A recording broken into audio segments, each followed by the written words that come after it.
سڵاوی خوای گەورەتان لێبێت بە ژمارە باز لە داهاتەکانی بەرزی حکوومەتی کاربارەکەری هەرێمی کوردستان دەکەین لە 8 مانگی 2023 داهاتی بەردەستی حکوومەتی هەرێم زیاتر بووە لە 8 موچە بەڵام 6 موچەی دابش کردووە لەگەڵمان بن بە ژمارە بۆتان ڕوون دەکەینەوە. بەڵێ سەبارەت بە جۆری داهاتەکە نەود لە 3 مانگی یەکەمی تاوەکو وەستانی بەپێی راپۆرتی کۆمپانیای دیلۆیت ئەوەی کە بە حکوومەت ماوەتەوە 1 تریلیۆن و 418 ملیار دینار نەود بۆ داهات بۆ حکوومەتی هەرێم ماوەتەوە.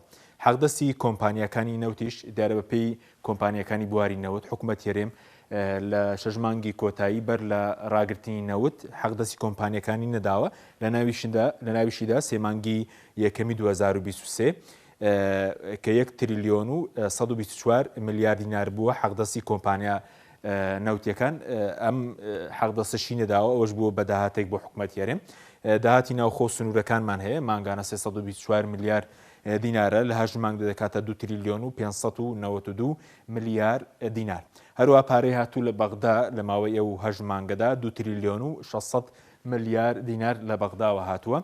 بە هەمان شێوە هاوکاریا و پەیمانان هەیە مانگانە 30 ملیارە ئەگەر لە 8 مانگە حسابی بکەین دەکاتە 240 ملیار دینار کە هاوکاریا و پەیمانان بووە بۆ هێزەکانی پێشمەرگە. فرۆشی نەوت بە تەنکەر لە مانگی چوارەوە تاوەکو کۆتایی مانگیش لە ماوەی ئەو پێنج مانگە فرۆشی نەوت بە تەنکەر ئێمە بەلانی کەمەوە 100,000 بەرمیلمان داناوە کە بەلانی کەمەوە 100,000 بەرمیل دەفرۆشرێ باز لەوە دەکرێت کە هەر بەرمیلی بە 35 بۆ 41 دلار دەفرۆشێ ئێمە 100,000 بەرمیلمان داناوە ڕۆژانە و بەرمیلی بە 35 دلار حسابمان کردووە لە ماوەی 5 مانگدا بەلانی کەمەوە داهاتی فرۆشتنی نەوت بە تەنکەر 787 ملیار دینار بووە. کۆی ئەو داهاتانە کە لە ماوەی 8 مانگی ڕابردوودا لە بەردەستی حکوومەتی کاربارەکەری هەرێمدا بووە 8 تریلیۆن و 761 ملیار دینار بووە.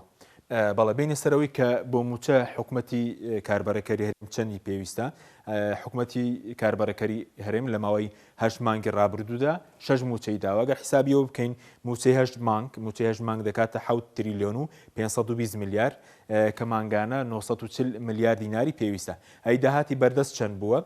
ئەو داهاتێک کە لە بەردەستی حکوومەتی کاربارەکەری هەرێمدا بووە 8 تریلیۆن و 761 ملیار دینار داهاتی بەردەست بووە. واتە ئەو داهاتێک کە لە بەردەستدا بووە لە موچەی 8 مانگیش زیاترە بەڵام حکوومەت 6 موچەی دابش کردووەکەواتە ئێستا پارەی لە بەردەستدایە کە موچەی دیکە دابش بکە کەواتە زیادەی داهات 1 تریلیۆن و 241 ملیار دینارە. واتە ئەگەر حکوومەتی هەرێم لە ماوەی 8 مانگە 8 موچەشی دابش کرد بە زیادەی داهاتشی دەبوو کە 1 تریلیۆن و 241 ملیار. ئەگەر ئێمە خەرجی فەرمانەکانی حکوومەتی شەژمار بکەین کە باز دەوەکرد لە بینی 100 بۆ 110 ملیار دیناردایە ئەو کاتە 300 ملیارێکیش هەر زیادەی داهات دەمایەوەکەوەتە ئەوەی کە داتاکان پێمان دەڵێن حکوومەت لە ماوەی 8 مانگدا 8 مانگی ڕابردوودا پارەی 8 موچەی هەبووە بەڵام ئەو 6 موچەی دابش کردووە. بەخوای گەورەتان سپێرین خواتان.